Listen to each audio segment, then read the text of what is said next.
ओम शांति। 10 जुलाई 2008 का आदरणीय गुलजार दादी जी का क्लास व्यर्थ से मुक्ति के लिए कंटिन्यू करते हैं।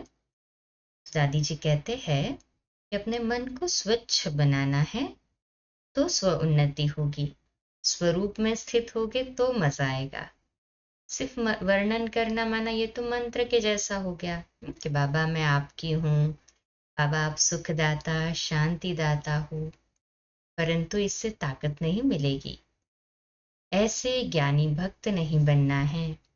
पहले मन खाली रखो। कोई भी बात हो तो उसे बाबा को दिया, यानी अपना दिल दे दिया। कोई भी बात का लिंक जुटा हुआ होता है तो ऑटोमेटिकली वो याद आती रहेगी। तो बीच बीच में 12-13 बारी समय निकाल बाबा का होमवर्क करने के आदती बन जाए। बाबा को यूज करो। स्वराज्य अधिकारी की पॉइंट स्वरूप को समय पर यूज करो। मुरली में पॉइंट सुनते समय तो बहुत अच्छा लगता है, लेकिन पॉइंट बनने में दिक्कत होती है। अष्ट शक्तियों का तो सब वर्णन करते, लेकिन समय पर काम में नहीं आती है। बाबा पूछ रहे काम में आती है समय पर? चेक करें। हम मनजीत बने हैं, मन पर पूरा अधिकार है, तब शक्तियां ऑर्डर मानेगी। मूल बात है हम स्वराज्य अधिकारी के स्मृति स्वरूप में रहते हैं। बिंदु लगाते क्वेश्चन मार्क या आश्चर्य की मात्रा तो नहीं लग रही है, तो ये हमारा पुरुषार्थ होना चाहिए। भ्रुकुटी के बीच में आत्मा तख्त पर बैठी है। तख्त पर बैठने वाले का ऑर्डर मानना चाहिए ना। राजा हो और उसका माने कोई भी नहीं तो कौन मानेगा राजा। तो केवल सुबह शाम नहीं, पर बीच बीच में और जब बहुत बिजी हो उस समय चेकिंग करते रहो। उस समय हम अपनी कंट्रोलिंग पावर को देखें और बातों में अटेंशन देने के बजाय इसमें समय सफल करें तो बहुत अच्छा है।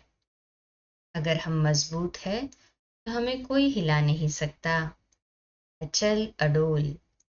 अभ्यास और चेकिंग, ये 2 शब्द जरूर याद रखना। अपने को ऑर्डर पर चलाने की आदत होगी तो ऑटोमेटिकली आदत पड़ेगी। हम अपने को ऑर्डर में नहीं चला सकते हैं तो मेरे साथी कैसे ऑर्डर में चलेंगे। इसलिए हमको ये बहुत अटेंशन देना पड़ेगा और सिर्फ चेकिंग से काम नहीं चलेगा। चेकिंग के साथ चेंज भी चाहिए, नहीं तो दिल शिकस्त होंगे। बहुत बिजी थे, बहुत झगड़े हो गए, बहुत सेवा थी ना। इस तरह से अलबेलेपन आ जाने से चेकिंग करना रह जाता है। लेकिन अभी तो झगड़े भी होंगे, सेवा भी होगी, ये होना ही है। अगर मैं सावधान रहूंगी, मन को साफ रखूंगी तो खुश रहेंगे। तो समस्या कभी नहीं कहो, पेपर भले कहो। बाबा से बड़ी बात कोई होती नहीं है। बाबा से बड़ी क्या बात हो सकती है? सबसे बड़ा तो बाबा ही है ना। पेपर शब्द यूज कर सकते हैं भल। वो सर्वशक्तिमान बाबा हमारे साथ बैठा है, उसके आगे ये क्या है? बड़ी बात भी छोटी हो जाती है। तो पेपर हमेशा आगे बढ़ाता। अगर पढ़ाई ठीक पढ़ रहे हैं तो पेपर में पास होंगे और आगे की क्लास में जाएंगे।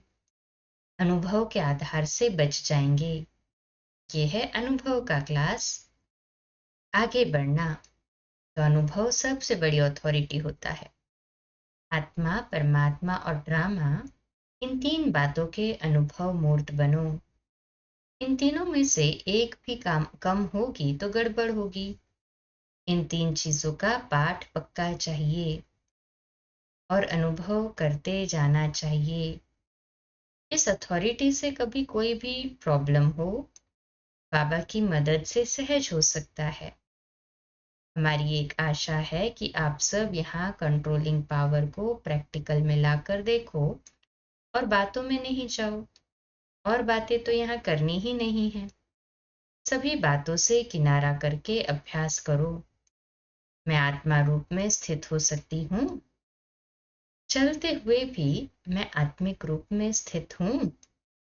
आत्मा करावनहार टांगों को चला रही है। मैं करावनहार आत्मा हूँ। ये कर्मेंद्रियां करने वाली है। इसका अनुभव बार बार करो। 1 second, check, change, check, change. ये प्रैक्टिस करेंगे तो फिर आपका जो चाहते हैं योग लगे। योग माना क्या? बाबा की याद। बाबा की याद से तो ताकत मिलती ही है ना, तो प्रैक्टिकल अनुभव होगा। अच्छा, ओम शांति।